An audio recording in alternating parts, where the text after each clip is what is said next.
such a time as this. And welcome to Roundtable for such a time as this. What is the biblical response to big fertility? It's not something I think about regularly. That's why we have different producers to think about things that others won't think about. It is fascinating. With that, I'll turn it over to Vicki. First of all, Vicki, how did we come up with this again? Was this what?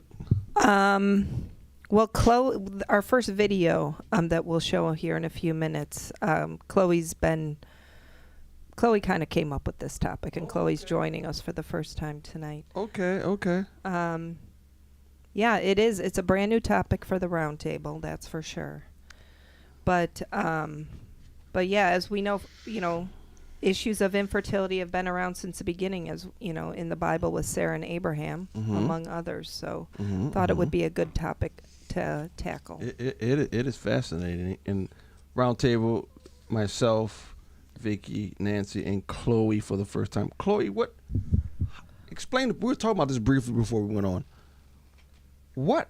There are ads about this stuff? There are. I've been seeing ads on my Instagram and my YouTube.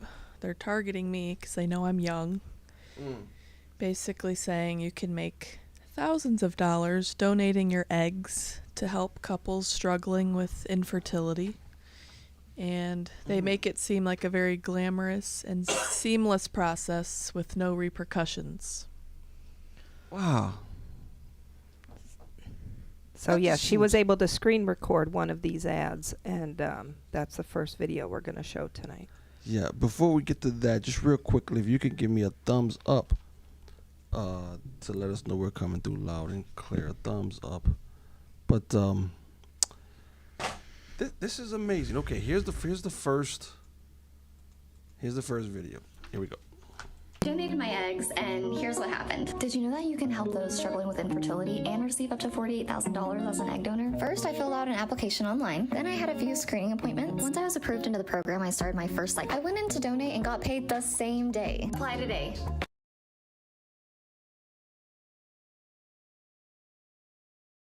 Wait, I'm sorry. Yeah, makes that ad makes it look really simple, and that you're doing a wonderful thing.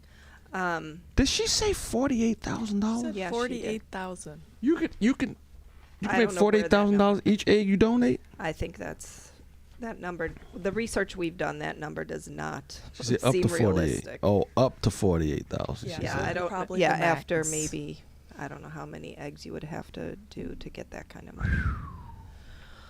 But Okay. yeah, real quick before we move on, or before we get into this any further, we do want to just start with a little disclaimer. We know this can be a very sensitive topic for Yes. people, the subject of infertility in general. Oh, it is, yes. And all the stuff we're going to talk about tonight. And we hope we can do it, with grace. And we just wanted to discuss this from a Christian viewpoint, the various aspects of it. And I'm sure there's some aspects. We've been working on this for many days, and there's a lot out there. So we're going to do our best. We'd love your comments. And again, we want to be sensitive to everybody out there. We aren't here to just bash everything. We want to say that on the outset. We are going to cover an article that Professor Wayne Grudem wrote called How IVF Can Be Morally Right. So please stay tuned to the end as we discuss that article and his viewpoint. So this is about big fertility, which includes surrogacy and in vitro fertilization, which we will be calling IVF. And in vitro fertilization, in vitro really means in glass.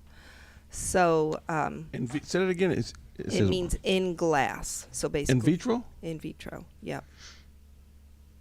Okay. Yeah.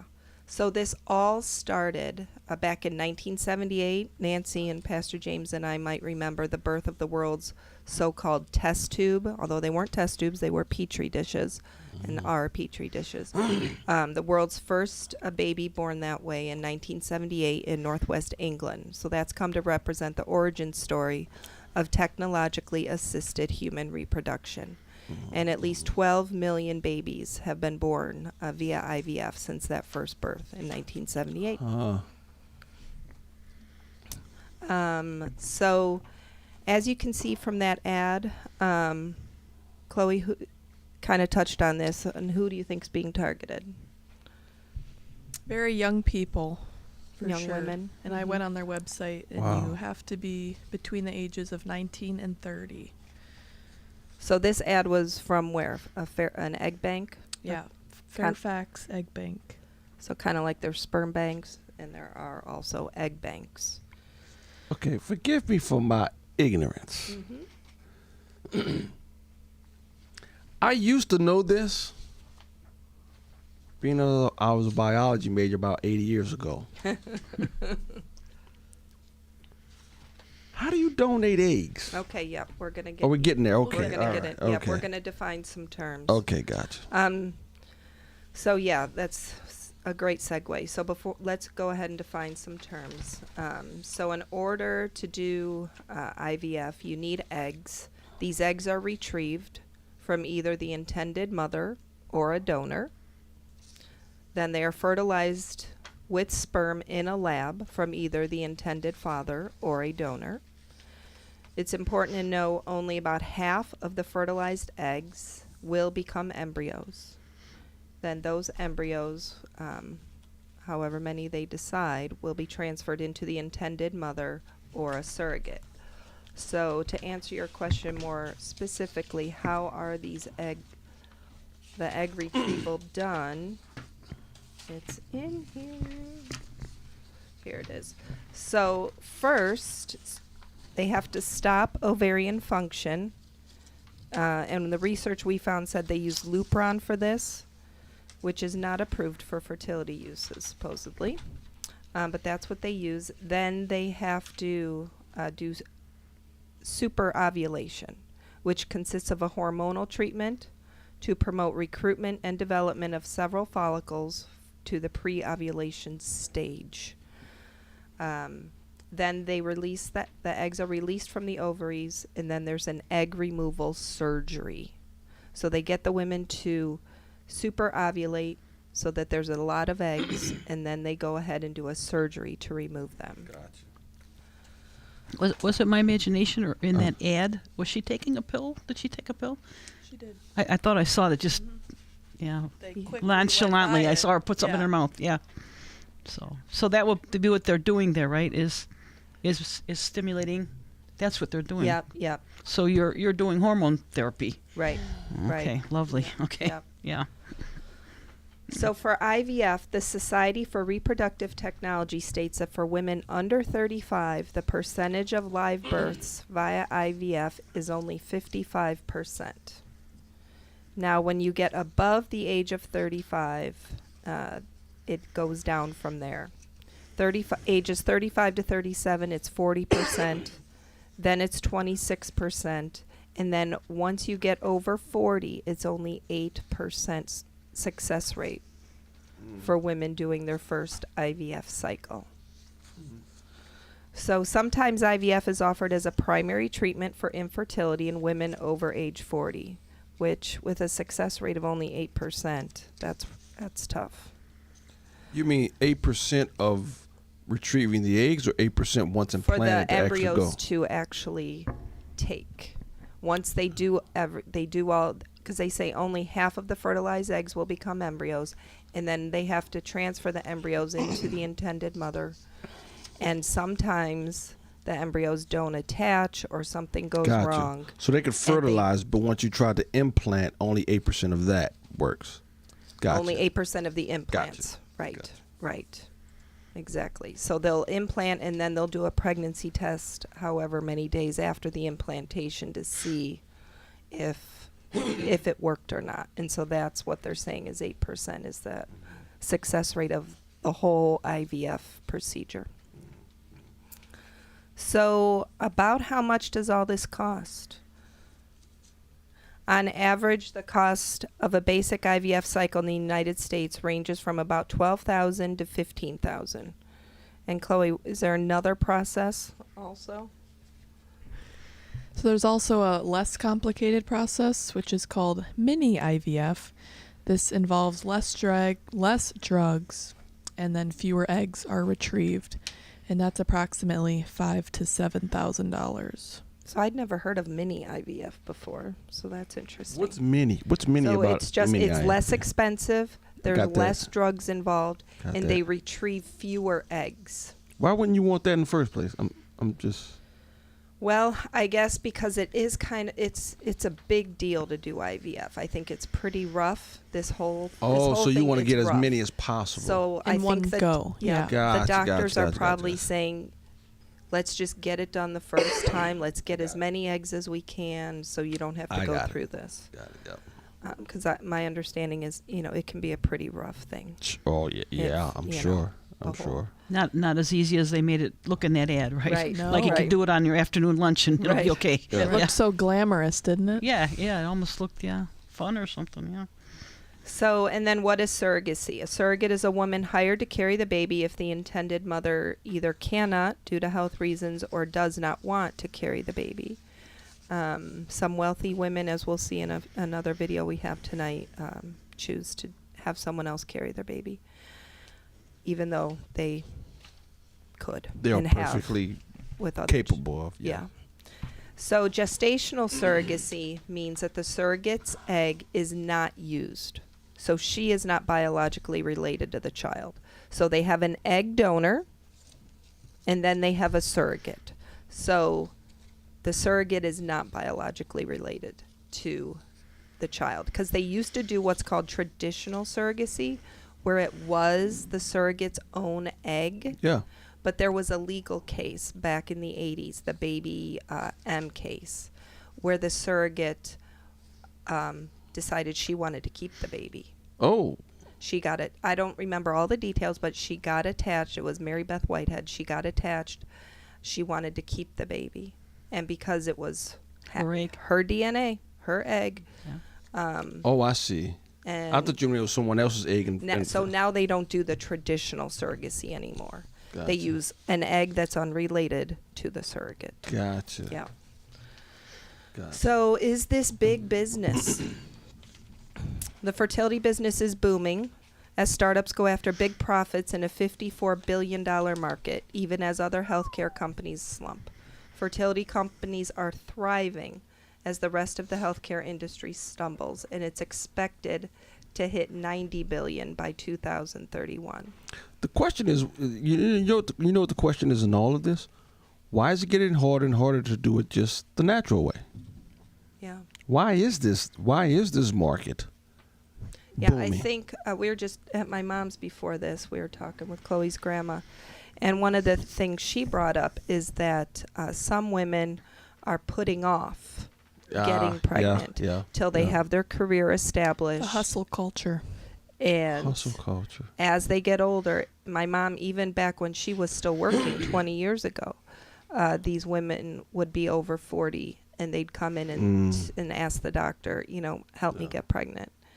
And so, yeah, it's been going on for a while. Part of it's that they're just putting it off. And after 40, it's way more difficult to do it the natural way. Yeah, okay. But yeah, I'm sure there's other reasons too, which we've probably discussed on previous roundtables. Did we? But we won't say the word. Oh. You know what I'm talking No, I was about. talking about, the thing I was thinking about was the birth control. They're saying a lot of people that stay on birth Oh. control for 10, 15 years, it's harder to Yeah, that's do probably it the true natural too. way. Yeah. Yeah. So, who are hiring surrogates? Well, some of the folks who are hiring surrogates are folks like Dave Rubin, Pete Buttigieg. Who can forget the picture of Mayor Pete with his partner in the hospital bed, in their surrogate's hospital bed? That's disgusting. Or Wait a maybe minute. That was actually, I thought they adopted those kids. They were surrogates. holding their newborn twins in the hospital. Wait a minute. Whose surrogate was it? Because you can't do both of them last night. I don't know if they had two different surrogates. That's a great question. That we did not research, but but that picture went viral of Mayor Pete and his homosexual partner in the hospital But bed. one of the males was the actual father, right? Yeah, maybe they did one of each. Some of them. They had two? They had twins. Oh, that's probably Some what homosexuals do that, so they're both one's related to one and one's wonderful, biologically wonderful. related to the other. Beautiful, beautiful.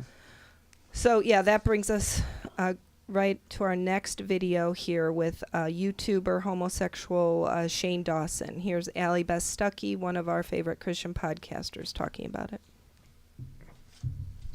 She actually had 35 eggs on this retrieval cycle, and of those, we each have 6 that are, what do they call them? The embryos that are good to go to pregnancy. So what do we do? How do we choose? I don't know. Do we have a battle?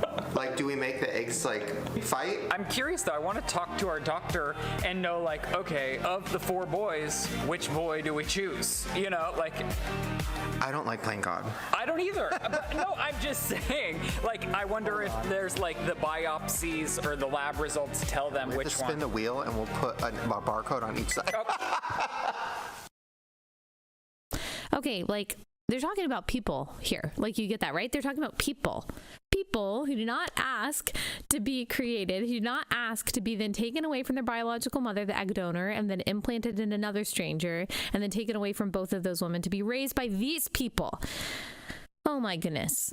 Oh my gosh. And so, again, you see the eugenics inherent in this, and he said, I don't like playing God. You're already playing God, Shane.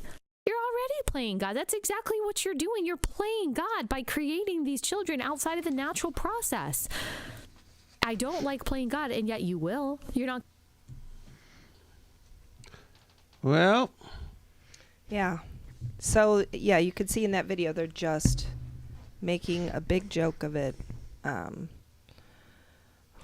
It's- by him saying that, he understands what he's doing. yeah. But they're still doing it. But they're still doing it. Yep. He understands the implications. Oh God. So yeah, Those it's poor kids. so yeah. I think all of us here at the table can agree that God designed children to have both a mom and a dad whenever possible. Obviously, we know that that it that Yeah, it doesn't always happen. doesn't always happen. We are not saying that kids who are brought up in single family homes No. that we're talking about same-sex couples Yeah. hiring surrogates and Yeah. intentionally creating a situation that denies a child of either a mom or a dad right out of the gate. That's what I know I have a problem with. I think they're focusing on their own selfish desires that they want kids. They're not at all thinking about it from the kids' perspective. And Shane Dawson has a history of pedophilia commentary. Wait, who's Shane Dawson? He's one of the One of the one of the guys in that guys. clip we Whoa, just whoa, watched. whoa, He's whoa. a quote-unquote famous YouTuber. He has a history of. What did you say? He has a history You of? want to share more about that? He's made some very creepy comments about young kids, You want to share those? like being attracted to young children. And he's said those things publicly. And that's the dude who wants to. And he wants children. Oh. Yeah, it's really scary. okay. He should be the last. But Yeah. So,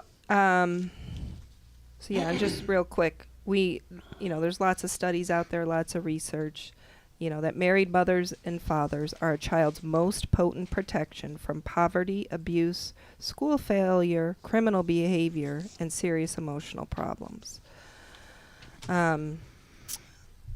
So in preparation of this, we did watch a couple of documentaries put out by the Center for Bioethics and Culture. They've got a lot of good stuff out there that we've discovered. One is called the Exploitation documentary, and this profiled 4 women who suffered severely after selling their eggs. They weren't fully informed of the risks, and when they complained of being ill, they were just told, "You're fine, everything's fine, don't worry about it," but it wasn't, obviously. No one, according to the documentary, no one has ever researched the short or long-term effects of egg donation. There are no laws, no medical records, no statistics, and no documented information telling future donors about the potential health risks. that crazy? So Jennifer Lal is what, Chloe? She's the president of the organization. Yes. Yeah. She's one of the quotes she had heard from a woman who said, I just saw your documentary. How can I tell you my story of how I almost died? And one woman described in the movie did actually die. Jessica Grace Wing, age 31, died from colon cancer because she decided to donate her eggs multiple times. Another woman interviewed in the movie said she suffered a stroke, was pronounced legally dead twice, and can no longer have her own biological children. And why is this? Because of the drugs they take in order to ovulate? Super ovulation, you're saying? The drugs are causing this? Well, like one woman, they harvested 45 eggs from her At one time? at one time. How is that possible? Our bodies are only meant to ovulate one egg each month. Well, and so- sometimes two. Sometimes too, but that's not the norm. That right. And this woman ovulated 45 at one 45 time? eggs they harvested from her. And others were like in the 30s, and it just How is that it's even really possible? hard on these women's bodies. So you know what? It's not natural at all. No, the IVF, I always thought it was when a husband and wife couldn't get pregnant and they used that to get their children. No one had an issue with that Right. that I knew right, of. Right. And I don't have right, an issue with right. that. This is a whole But different thing. this is... This is for profit, and it's really I mean, they're targeting women over 40 who are desperate to have a child, to have them pay a lot of money to go through this, and it may not even work. And then in order, they have all then these egg donors too that are being paid a certain amount of money, but going through risking their lives in some cases this is not because they don't natural. know how their bodies are. Some women, they may do this and they won't have a big reaction at all. Other women, like these women in the documentary, one woman, I don't know, graphic information coming, warning. She got so sick after she was vomiting her own stool, which I didn't even know was a thing. But my mom did say. How could you do that? Something's ruptured. Yeah, something's ruptured. Yeah, Yep. but you got to get, in order to get your own stool, a lot of stuff got to go wrong for you to Yep. vomit Yeah. stool, Yep. okay? Yep. But wow. Okay. Yeah, so this one woman suffered a stroke. She also did not produce enough eggs in the procedure after suffering a stroke, so she did not receive full payment. Can you imagine? Alexandra, another woman, explained that her ovaries became so enlarged that she had to have surgery and will no longer be able to reproduce. Later on, she had breast cancer. And I believe our research, Chloe, showed all these women who do this have an increased risk of breast cancer now, who go through this. But let me say that you when a woman gets involved in this, she has to know this is not natural, and she's Sure. opening up herself to this. But they don't know the level. They're financially vulnerable. They're probably misled. Yep. It's a big price Yeah. tag. Are they told these risks? Probably not. Probably not. No. Probably not. They see that little commercial up there that makes it. And look these easy. women, when they said they Just would like ask pulling teeth. questions, they were just, just told it's no big deal. Don't worry about it. Just kind of like, let's move along. Many women who have developed reproductive cancer. Yeah, and they believe the cancer is linked to the amount of hormone pills and injections women receive to produce more eggs. That's what's doing it. So we talked about the process. Earlier we talked about the process, the superovulation and the egg removal surgery. And the actual removal of the eggs is very dangerous. Yeah. Are y'all going to explain that? How do you do that? I have no idea. Well, I don't quite remember, but I know they use very sharp. Well, you have to have access to the ovaries. I Yeah. would imagine Yeah. you have Yeah. to get in there. But you're not cutting the ovaries because the ovaries are releasing these, right? And you're harvesting them after the ovary spits them out, right? Right? No? I think they have to go in and get them. I'm not sure exactly. Okay. I know we watched the documentary. Okay. I know. Yeah, I just don't remember specifically how they get them out. Because when you ovulate, the eggs are released by them. Right, that's the natural method. Yeah. Yeah. So I thought when you say they ovulate, they release 45 eggs. But yeah, they have to go in there somehow. They have to and actually get 'em. go in and Yeah, get they the have to do a surgery to remove them. It's an actual surgery of some type to get them out. Yep. Huh. So how expensive? So that's the egg donor. Now we're going to move into being a surrogate. So not every IVF case, obviously, they're two different things. To do surrogacy, you do need to do IVF, but you can do obviously IVF without a surrogate. But every surrogacy case is unique and involves factors that can impact the overall fees and price, of course.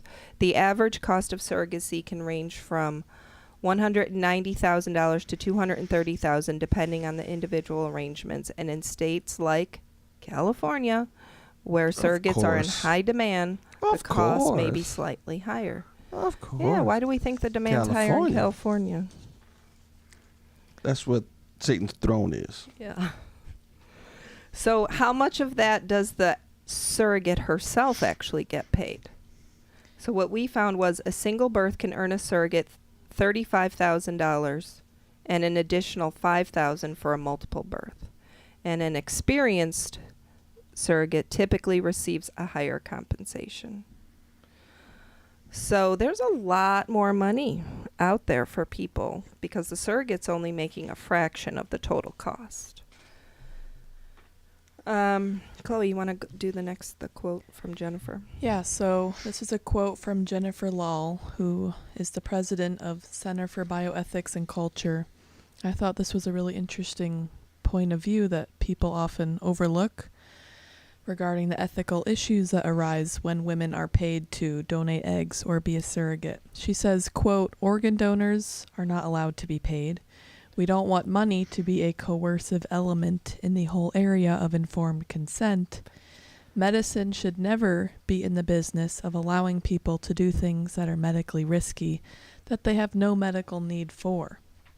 Yeah, like there's like a lot of people waiting on different organ donor lists, right?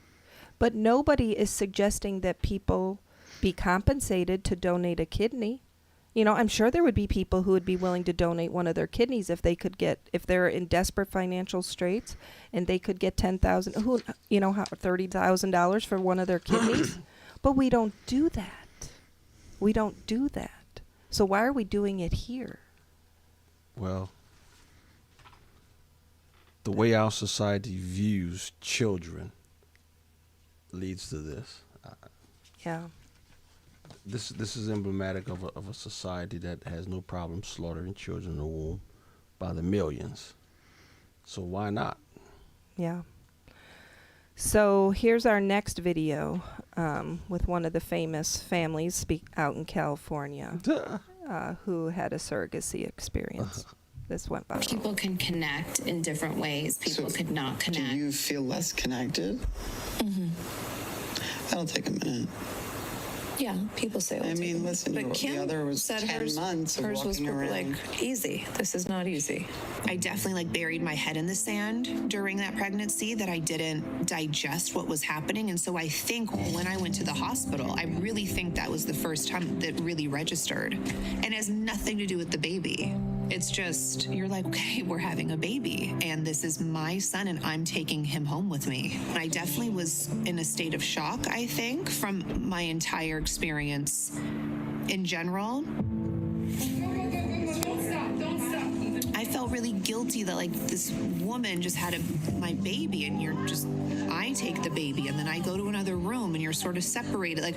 I felt it's such a transactional experience because it's not about him. I wish someone was honest about surrogacy and the difference of it, but it doesn't mean it's bad or good. It's still great. It's just very different. Yeah, so at the end, of course, she said it was great, but you could tell through that video that it was not great for her. And as she said, it was not about the child. the child was not the focus. I thought that was really honest. Mm-hmm. And these folks, they're the Kardashians. Yeah, Come on. who is that? That's Khloe. Khloe Kardashian. Khloe. Kim Kardashian. How one many of of them Kardashian people they got? I know Kim. Kim, and then 'Cause there's she- Khloe and Courtney. They have a Kendall, brother, Kylie. and then there's the two younger ones, Kendall and Kylie. Oh, I have no idea what you're saying. Okay. All right. It's But sad I'm I glad know she that. admitted that it's a transactional experience. Yeah. So So that you was kinda know that when was it gets her to the- child that they put into the surrogate. It's Her her, DNA, her egg. yeah, With her DNA husband. and her She got a husband. husband. Yeah, ex-husband now, but yeah. So that was their baby in the in the surrogate. surrogate. Gotcha. Yeah, she did carry her first child. But what I read or heard is that she didn't want to do the second because it would be high risk. Well, guess what? Every surrogacy pregnancy is by definition high risk. Yeah, but let the plebeian handle the high risk, not Right. me. Exactly. She's got millions. Let them do Yeah. it for me. So I'm just saying, when it gets to the Kardashian level of realizing something's not right with the surrogacy situation, something's going on. Why are they not smart? I'm just saying, if it gets to them, no, I don't know about. They're Are not Are Christian. they immoral people? They're They're not admitting- Christian. Let's say that. They're immoral people. In some ways. Well, they for sure, turned Bruce into a woman. Yeah, they are not the standard bearers for ethical and moral behavior. I think we can all agree on that. Here's the only thing I know real quick about the Kardashians. Some comedian said the Kardashians are dangerous. They turned Bruce into a woman, turned Lamar Odom into a crack addict, and then he said, "Boy, I can't wait to see what they're gonna do to Kanye." And I think he's out of his mind. That's all I know about the Kardashians Yeah. from a joke. Yeah. But anyway, they're not moral people. That's No, what you're I mean, saying. the reason Okay. they are famous is because what Kim did many, many years ago, releasing Oh. a tape of her having sex. Oh yeah. I remember. I heard about that. That's why she got famous. But It's not because they're talented for any. The Shapiro, Robert Shapiro, was married to the mother. No, Robert Kardashian. yeah, Robert Kardashian. Kardashian, the He was lawyer the for lawyer. OJ. Yeah. Yeah. OJ law. Okay. Yeah, gotcha. but what really got her Ah. famous was when she released the sex tape, Oh yeah. which I think she claimed she didn't release, but it came out many years later that Gotcha. yeah, she absolutely did, and her mom helped her. No, Yeah. no, that's not true. So we're kind of off topic. Okay, all right. Sorry, getting back to it. Okay, gotcha, Here's gotcha. another story from the Center for Bioethics and Culture Network. Go ahead, Chloe. Yeah, so this sad story shows the complications of hiring surrogates to carry babies for people who are not really thinking from the children's perspective. Britt was 25 weeks pregnant as a surrogate when she learned that she had metastatic breast cancer. She was faced with a decision most pregnant women hope they never have to face, saving one life at the risk of losing another. And to make matters worse, the two intended fathers wanted her to abort the baby because they did not want a baby who would be born prematurely, who may have serious medical needs. The fathers refused to entertain the idea of allowing the baby, if delivered alive, to be adopted by the surrogate or anyone else. They stated they did not want their DNA out there, being raised by someone else. So even if the surrogate needed Well- to deliver the baby early, and they wouldn't even let the surrogate adopt the child. They just wanted the child dead. Well, That's how. how did that turn out? She didn't have to board the baby, right? It's a great question. I don't She know had to the- deliver. I think the baby ended up dying naturally because the child was born early, delivered early.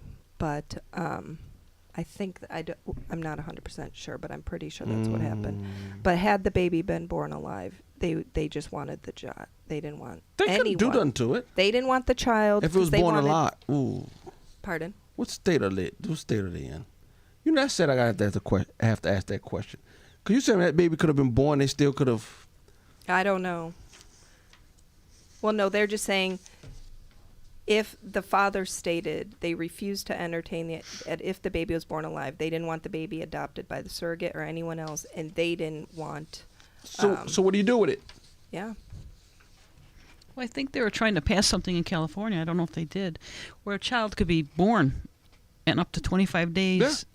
I guess you could leave the kid laying on the table. Yeah. But if that baby died, there would be no questions asked. Yeah. They did that in Virginia too. Yeah. That's what I was saying. What state were they in? Right. Because they got some pretty liberal, loose abortion laws. Oh, but anyway. So that just, shows you how kind of evil some of these couples, and I'm sorry, it's the homosexual couples. They want their designer perfect baby. Yep. So here, the other documentary we watched was called Big Fertility. And it was about Kelly Martinez. She served as a surrogate 3 different times. She and her husband were pretty desperate for money. And she thought, well, she had 2 kids of her own already. Her pregnancies went well, so she's like, I can do this to help pay the bills. And each time there was an issue. And then we're going to watch a few minutes of that documentary now. Her final time being a surrogate that she's going to talk about here. So I was a little confused because I didn't know they did that. They had paid extra money and had a test done and specifically put in a boy embryo and a girl embryo, and I was not advised of that. It's pretty common for surrogates to be asked to carry twins or triplets. It puts the surrogate mother at a higher risk because she's carrying multiples, but it's a cost savings. Couples can pay up to close to $150,000. I know the first couple that we worked with from Paris, they were up in the hundreds of thousands of dollars.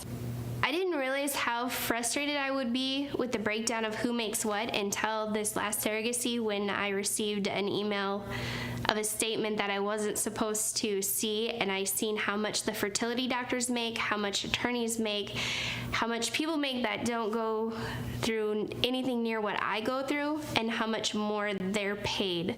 There was one doctor in there that I think I seen maybe one time that made close to $18,000. He made close to what I made for everything that I had went through. We did the ultrasound to determine the sex of the babies, and that is when we found out that they were having 2 boys. Dr. Deal had informed us that there was a 1 in a million chance that the girl embryo got kicked out and the boy embryo split into identical twins. But it happened. And this couple did not understand that. They just couldn't comprehend the fact that they were going to have twin boys and not a boy and a girl. Instantly, the reaction from the mother, you could tell that she was upset. Her messages back to me were all capital letters, exclamation point. She didn't understand. She felt the ultrasound was wrong. They immediately requested an additional ultrasound. From that point on, the surrogacy just went downhill. My wife, the stress just shot through the roof with her. The text messages and stuff that she was receiving was ridiculous, about why they were not having a girl too, because they paid for it. And, we told them that's something you have to talk to the agency about. We're doing what you hired us to do. So we went for the additional ultrasound to find out that it was still 2 boys. So we informed the couple again that they were having 2 boys. And then that's when things kind of just spiraled out of control. She stopped messaging me. She wasn't concerned about me anymore. The focus was how I was having 2 boys. And the couple wasn't happy, with the fact they were having 2 boys, because they did pay an extra $5,000 to get the girl embryo implanted, and it just didn't take. She actually just kind of stopped communicating with me unless it was a question regarding it was 2 boys. Through some of the text messages and emails we got, the mother did kind of hint around that it might have been something that Kelly did, but the doctors quickly explained to her that there's nothing that she could have done, but she just was never happy with that ever.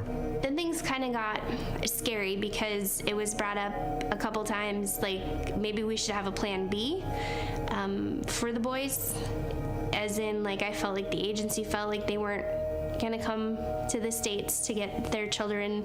It is hard too, because you can't write a law that covers everything, because I would never think somebody who's paid $150,000, $200,000 for a baby didn't want it.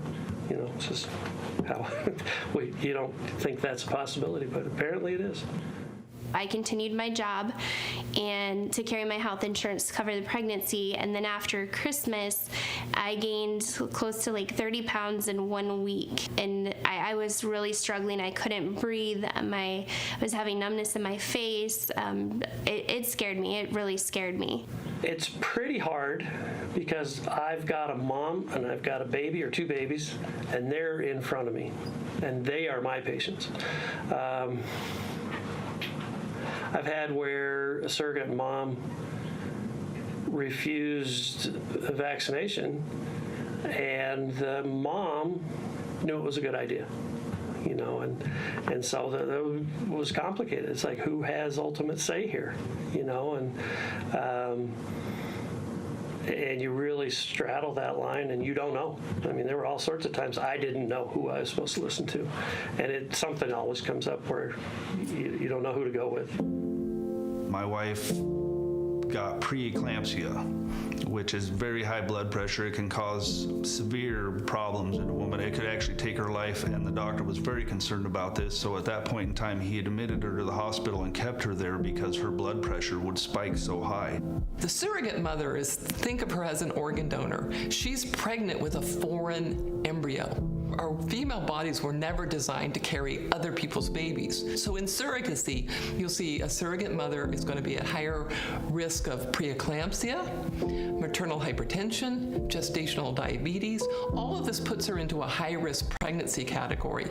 And of course, when a mother is in a high-risk pregnancy category, the babies are also at risk because the mother's sick. I was under so much stress, the fact that I was carrying two boys, and that's not what the intended parents wanted. So just with that and everything else all factored in, that I just went to the extreme for my preeclampsia stage that I got to within a week. During that. Yeah. So that was quite a story. And yeah, so what ended up happening is she delivered the two boys early due to the preeclampsia. And the parents were just acted very strange throughout the whole time they were at the hospital. And then she has no idea, you know, they went back to Spain, and they would not tell her how they're doing or anything. They were just really pretty terrible. But they took the two boys. They did. And the two boys were their biological children. Yes, but they wanted, and you know, like she said, they paid extra to have a girl embryo and a boy embryo, but something happened with the girl embryo. It didn't end up being successful, and then they believe the boy embryo split in two. But yeah, it was a very rough thing. Now I do have an update on what we were talking about earlier, so that we can provide accurate information. So this was in California. The Brittany, who was 25 weeks, what ended up happening, it was they wanted her to have an abortion. She refused to kill the baby, so the two men threatened legal action. She offered to adopt the child. They demanded a death certificate. And surrogacy laws in California gave no rights to Brittany or the baby. She was able to deliver the baby at 25 weeks, but the couple had ownership of the child after birth. They ordered that life-saving care be withheld. And the baby died. And so they murdered their child. Okay. Yep. Wow. Okay. So that's how that ended up. That was gotta take care of it. Yeah. That's what those things like that you say. Yeah. So that. Yeah, gotta take care of it. That's how that ended up. So. Wow. Yeah. So many surrogates end up being diagnosed with PTSD. They have a higher chance of postpartum depression. Yeah. Because they carry a baby 9 months and go home with no baby. Mm-hmm. So sad. Yeah. You know, they produce milk. Their bodies are ready to raise a child, and there's no child. Right. Now, of course, you were talking about this topic with a friend, and what did she bring up? What about adoption? Same thing happens, right? The baby is born, the mom doesn't go home with the baby. But how is this different than adoption? Well, you know, in adoption, obviously the baby's already created, already born, and they're trying to turn a difficult situation into a blessing for another couple. Yeah. They aren't intentionally creating a difficult situation, like they are with surrogacy. With surrogacy, they're already obviously adoption is different. It keeps some children from being aborted. Mm-hmm. And again, the main thing is that adoption, these babies already exist, and we're just trying to find loving homes for them. It's a whole different story. Oh, yeah. Yeah. So again, another massive ethical question is the eugenics of making designer babies via IVF. So here's another little clip from Allie Beth Stuckey.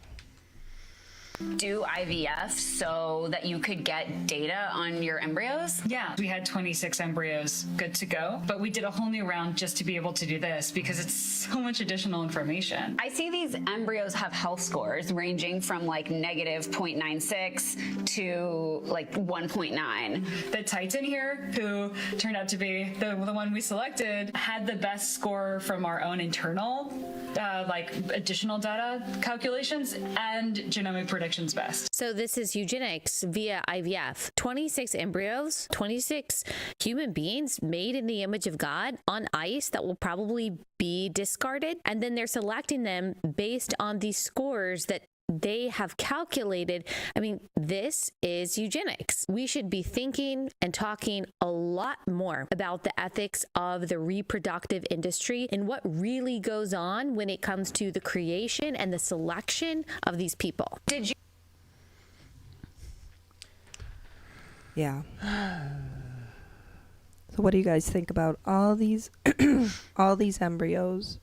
A lot of times there's way more embryos being created in the petri dish, being eggs fertilized with the sperm, than are going to be implanted. And so they have all these extra embryos that get frozen. And I think from a pro-life perspective, I'm just not okay with that. Not okay with that. Because many of these embryos are getting discarded, which is killed. These are human beings, tiny, tiny, tiny little human beings, just being thrown in the garbage. That is sort of amazing. So you stop the process by freezing them. Stop the process of them growing. Yeah. Yeah. So they're just in they're just. I read a weird story about a woman. She's like 30 now, and her parents still have frozen embryos, and she doesn't like that her siblings are there frozen. So she wants to carry one of them to term. Are those embryos actually conceived? They're fertile? They were created. Fertilized. Well, then you have to ask the question spiritually. I mean, well, what do you mean? If that's an actual eggs. child is. That's a fertilized egg. It's So a that's tiny little spirit. embryo. There's a spirit in that little. Yes. And they're leaving it in that frozen state. Yeah. Wow. Yeah. Wow. Yeah. That's interesting. So now we're going to move on and talk about the article. There's one more. So what we're going to talk about is can IVF, we're not going to talk about surrogacy anymore. We're done talking about surrogacy. We're specifically talking just about IVF now. And can it be morally right ever for Christian married couples? There's a quote by Pastor John Piper. Yeah, I really like this quote.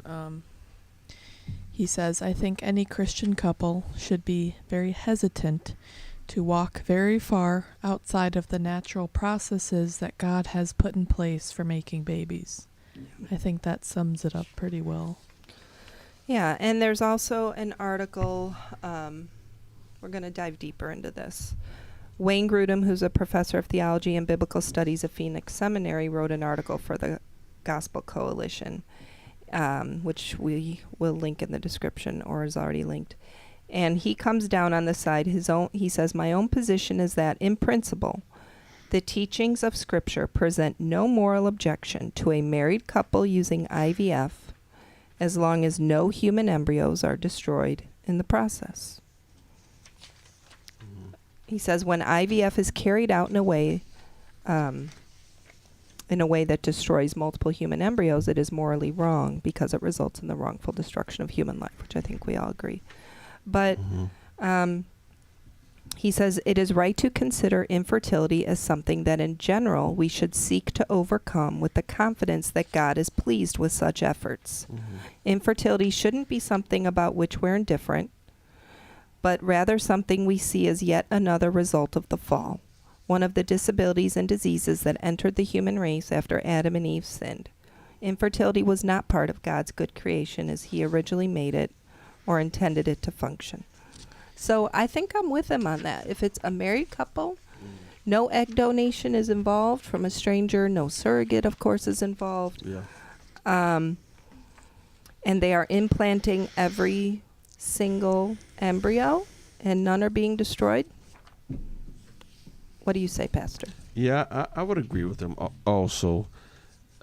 In order for you to say, in principle, this is wrong, then you would have to say that all efforts to overcome infertility is wrong. I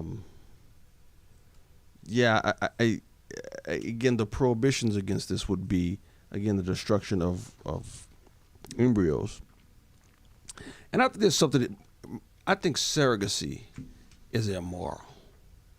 I just think that's immoral. Definitely the eugenics is immoral. But yeah, if you have a couple who by the only way they can do it is IVF is again, I don't see the moral objection if the goal is to have children. Right. I don't see what the moral objection to that would be. Right. If embryos aren't being destroyed. Exactly. Yeah, he says overcoming infertility is pleasing to God.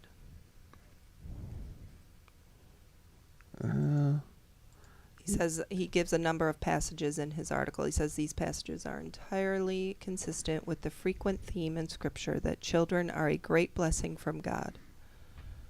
Yeah. I don't see the moral objection. Yeah. And he says that modern medicine in general is a divine blessing that's morally good. And God put resources in the earth for us to discover and develop, including resources useful for medicinal purposes. And he gave us the wisdom and the desire to do this. That's a good point. Yeah. So yeah, I think I agree with Professor Grudem on this. He says, therefore, IVF is a morally good action in some circumstances when it's used by a married couple. It violates no scriptural guidelines, achieves the moral good of overcoming infertility, and brings the blessing of children to another family. Yeah, I would agree. So, there you go. So I think that's kind of all we had. Did we have any other thoughts? Yeah, Yeah, I think Jesus is coming back soon. Yeah. That's my thought. Yeah, I think the problem comes in when there's all these other people with their hands in the money pot. Oh yeah. Wanting to exploit vulnerable young women, wanting to exploit, the young women to get their eggs, and then other folks wanting to get to have a child. And there's a lot of people being exploited, and there's a lot of money changing hands. And they're playing with lives, though. They're playing with human beings. Yep. And they don't realize that's that. the problem. I think they do, because even the gay couple, we're playing God. They knew. Yeah. They knew. A lot of people just see life as disposable, and like that couple from Spain who was angry. Agreed. Life is disposable, so they know it's life, and I think God's going to hold them accountable. Yeah. This is I want to say dangerous, but they don't think it's dangerous. Yeah. It's evil, I think. And then, like, even we didn't have time for this, but just regarding sperm donation, sperm banks, those have been around for how long and been widely accepted. Why would you even want that? That is. I mean, what does your family tree look like? They don't care. Or your bloodline? They don't care. Well, if a woman really wants to carry a baby and there's something wrong with her husband's sperm, right? And so she goes to the sperm bank because she really wants a biologically related child. Something's wrong with his sperm. But the thing now is, with this 23andMe, this woman did a YouTube video where she discovered she had 20 half-siblings. So she went to her parents and is like, what's going on? And the mom said, oh, I never told you. I used a sperm bank for you. It's not your dad's sperm. So there are all these people out there who are half-siblings and have no idea. Well, let me just tell you a story. Close friends of ours. They tried IVF and all of that. Could not get pregnant. Years. Distraught. They just accepted it was God's will. So they adopted a little girl from Korea. Mm-hmm. And Julie all of a sudden started getting really sick in the morning. Mm-hmm. And she said she couldn't figure out what the heck was going on. Turns out she was pregnant. Mm-hmm. After the doctors had told her after 8 years, there's no way you're going to be pregnant. There's no way you're going to be pregnant. So she got pregnant. Yeah. And just to show that this wasn't just a luck thing, she got pregnant again 2 years later. Oh my gosh. And this was after going to the IVFs and all that other stuff. And the doctor's telling her after, say, we've tried everything. There's no way on earth you're going to get pregnant. No way. So, I mean, doctors don't know everything. Doctors don't know everything. And I think that God is still is in the business of looking at, I would say this, looking at mothers and fathers. Oh, no, by the way, she was well over, how can I say this? Not well. She was over 40 when she had both of them. She was over 40. Wow. Yeah. When she had both of them. So, amazing. God is still in the business of saying, is there anything too hard for the Lord? So, I mean, that would be the first and foremost thing I would say with Christians struggling with that. God can do. But again, I don't think anything's wrong with IVF if you have a married couple seeking to have children. This designer stuff, surrogate stuff, the gay.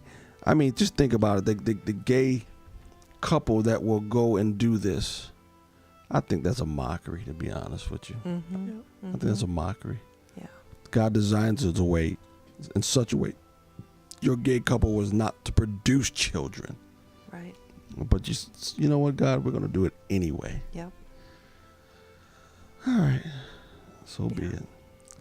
All right. Any other last words? No. Thank you, Vicki. Thank you, Chloe. Golly, my boys don't get those. They don't get those ads. I don't get those ads either. I don't get those. Must be nice. Well, thank you again, Nancy. Thank you all for listening. Thanks, everybody. Good night and God bless. Good night.